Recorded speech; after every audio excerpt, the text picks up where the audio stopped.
Shalom jemaat yang dikasihi Tuhan.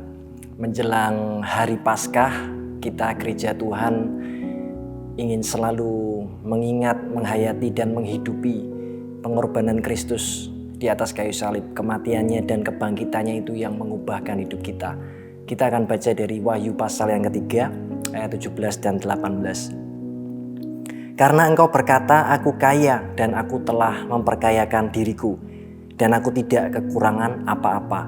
Dan karena engkau tidak tahu bahwa engkau melarat dan malang, miskin, buta dan telanjang, maka aku menasihatkan engkau supaya engkau membeli daripadaku emas yang telah dimurnikan dalam api, agar engkau menjadi kaya, dan juga pakaian putih supaya engkau memakainya, agar jangan kelihatan ketelanjanganmu yang memalukan, dan lagi minyak untuk melumas matamu supaya engkau dapat melihat.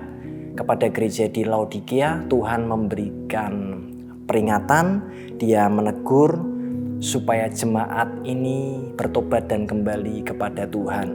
Maka kalau dalam setiap hidup kita, dalam keseharian kita, Tuhan mengingatkan kita, menegur kita, menasihati melalui orang-orang di sekeliling kita, melalui firman Tuhan, melalui lingkungan atau peristiwa hidup yang kita alami, kita harus bersyukur karena itulah tanda bahwa Dia mengasihi kita dan kita adalah anak-anaknya yang masih terus dididik dan untuk dibawa menjadi lebih baik bersama dengan Tuhan. Dan peringatan yang diberikan adalah kita jangan merasa kaya, entah itu secara harta maupun secara kerohanian.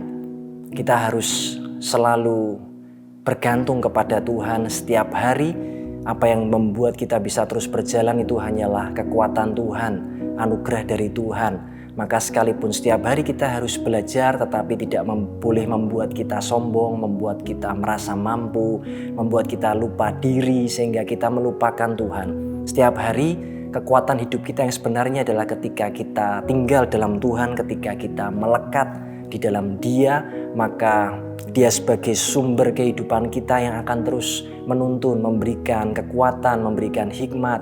Dia yang setia, Dia yang mengasihi dan mencintai kita. Maka teguran yang diberikan kepada jemaat di Laodikia adalah engkau merasa kaya, tapi sebetulnya engkau itu melarat, malang, miskin, buta dan telanjang.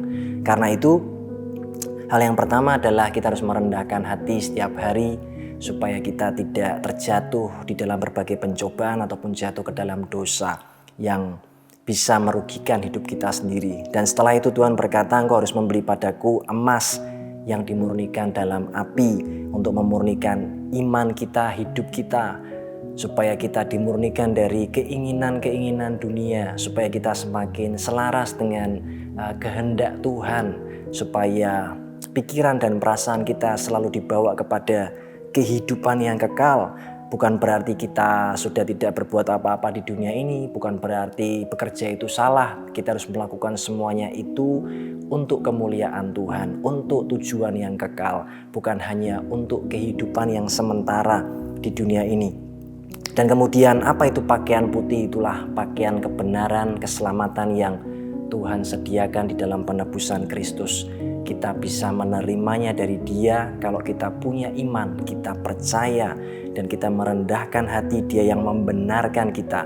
Lalu setiap hari kita harus belajar mengikuti tuntunan firman dan Roh Kudus untuk hidup benar setiap hari dengan kekuatan Tuhan. Dan juga Dia memberikan Roh Kudus yang digambarkan sebagai minyak untuk melumas mata kita, supaya kita punya mata rohani yang terbuka, melihat kekayaan sorgawi, kebenaran di dalam Allah. Itulah yang bisa memuaskan hidup kita, bukan hanya hal-hal yang duniawi dan jasmani, meskipun kita perlu sementara ini dan Tuhan juga menyediakan, tapi fokus kita ada hanya kepada Tuhan dan kebenarannya. Tuhan memberkati.